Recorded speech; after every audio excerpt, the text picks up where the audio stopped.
What's up, beautiful people, and welcome to another episode of Don't Keep Up With the Joneses. Don't keep up with the Joneses.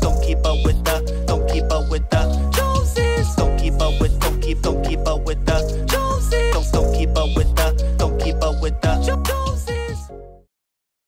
What's up, beautiful people, to another episode of the Jones Family Channel. It's me, Rickey Jones Jr. back again for another video.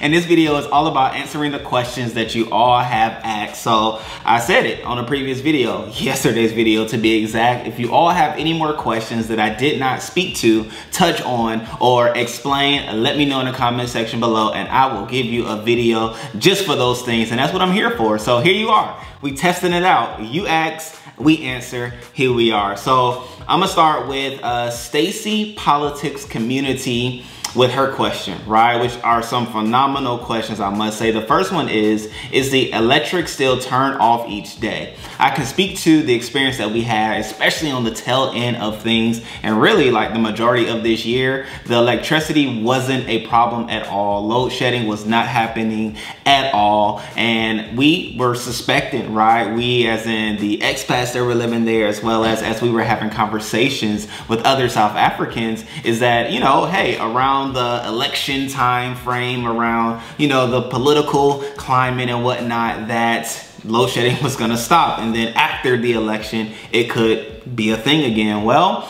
after the election, load shedding still wasn't an issue. It wasn't taking place. For all of my family and friends that are in SA, y'all can comment down below what experiences you've had in your specific area. So even with that, let me say, if you are having load shedding issues still, let us know where you live, because I understand that load shedding, or even issues in general, which I'm gonna talk to in your second question, however, various electrical issues, I'll speak specifically, aren't always the effects or felt around South Africa. It may be in specific areas within South Africa. So if you are having issues, let us know specifically where you are. However, in Sandton, there weren't any issues. Now, as well, I will say, where we lived, we really didn't have the effects of load shedding, because the apartment building had a generator in which kicked on. It was a gas generator, so it kicked on when load shedding was occurring in our area. And only things we could not do were use the stove, wash clothes, or dry clothes in the dryer. And so buying the air fryer was the solution around not having an oven, and we were good to go, flow from there. So that answers that question, okay? And then your second question, madam, was, what about the consistent water supply? Is there any issue with residents' water being turned off? Again, I will say, we had none of those issues where we were living in Sandton, at Sandton Apartments specifically, as well, because there was a water reserve supply at the hotel, at the apartment complex itself. Now, I said that because there is the hotel side and the apartment side. However, there was water reserves there, so that if there were any water issues going around in the area, we would not be affected. Now, that's us specifically in that complex. However, I wasn't aware of any issues in the Sandton area.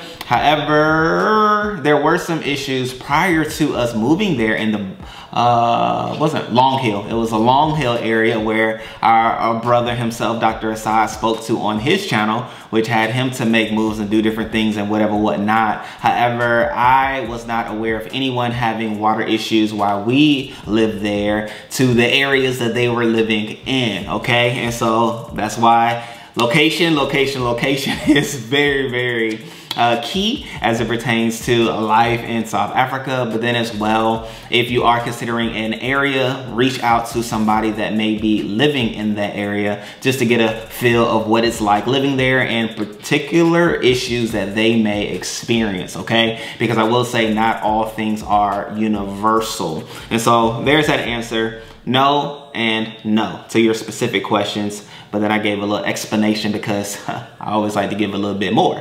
However, going to Black Eyed View 1611, shouts out to you. You've been rocking with us for a while, and we appreciate the love that you show us in the comment section every time, right? Your first question is, did you have to switch out your SIM card? No, we did not, okay? And so we went over and continued with our AT&T plans, and that had us to be on an international plan, which it did cost a little bit more, but I think you pay a little bit more for 10 days and then you're good for the rest of the month. So on average, like I'm gonna even go to the text message because we recently received a message for paying our bill. And I deleted the other ones. How about that? But I was about to go to see like on average what was the cost, but I will say it was around like $352. Okay, my wife is right there too. You can say it out loud. $257. $257 is the cost in which we pay. She's eating, so that's why she's there, but she's always with us, right? But nonetheless, $257 was on average the cost that we paid monthly for our phone. Now, what we did do, which speaks to your second question, what bank did you use? We banked with FNB. I tie the two questions together here because with FNB, you're also able to have a SIM card that gives you a South African number. Now, a South African number is key and necessary when you're doing like deliveries. Well, I'll speak specifically. It was necessary for us when we were doing like food deliveries or when we wanted to sign up for reward cards or loyalty cards or things like that. We were asked to give our South African number. Outside of those things, we were able to give our international number, and we were hit up or messaged or reached out to via WhatsApp. And so all that to say, you don't necessarily have to have a South African number. However, it will be useful if you specifically look to live life, do life, and experience all that life has to offer in SA. Now, what you also will need is the WhatsApp app. The WhatsApp app. Boom, I put a icon photo down below for you to be able to see that so that you can get that before you move over there, because pretty much all conversations takes place on the WhatsApp app. Even amongst expats, we use that app. We had groups within that app, and that's gonna be the way you predominantly communicate with people. And so there's that. However, there are other phone companies that are out there, Vodacom, Mountain, there's a blue one. Like I said, FNB, which you can purchase minutes and airtime and things like that. However, even while we were looking around, we didn't find, while we were searching, a company that did like unlimited, which we are accustomed to and used to here in the States, like unlimited data, unlimited calls, unlimited text messages. We didn't find that, so, which was kind of good because we wasn't going to use it anyway. When our South African phone rang, we were like, well, who is this? And we pretty much didn't even answer it. However, even speaking to that, we had an extra and a spare cell phone, which allowed for SIM card entry and exit. And so I would advise, if you do look to keep your phone number that's from the States, is to take a phone, but then take an extra phone that you can pop a SIM card in and out. And that's what we did, popped in the FNB SIM card, and then we were good to go, right? We were able to have a number because we didn't use the number, you know what I'm saying? So I'm very specific with my words, but with a purpose. But nonetheless, we did have a number that way. And then your last question, your third question, was the best internet service. I can't speak to that. However, community, expats, other South African brothers and sisters, let us know in the comment section below. What do you advise to be the best internet service one could have for their residents? Okay, the one that we have for our apartment came with the apartment,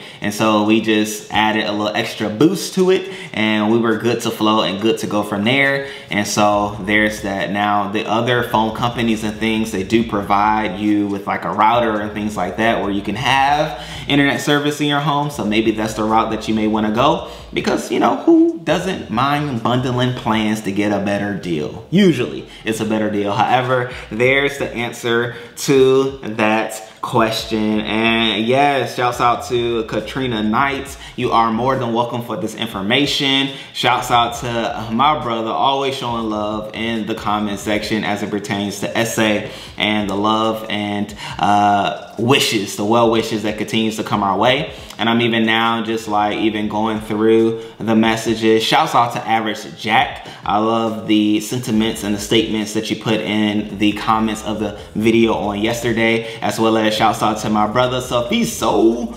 Sofiso K1. That's the man with the master plan that has all the information and will welcome anyone, I'm gonna just say, with welcoming arms and a kind heart, because he is a phenomenal man who leads a phenomenal family that are phenomenal people all the same. However, all that to say, this video again was to answer the questions that you all had. Any more, let me know in the comment section below, and myself and my lovely wife will be able to get to you.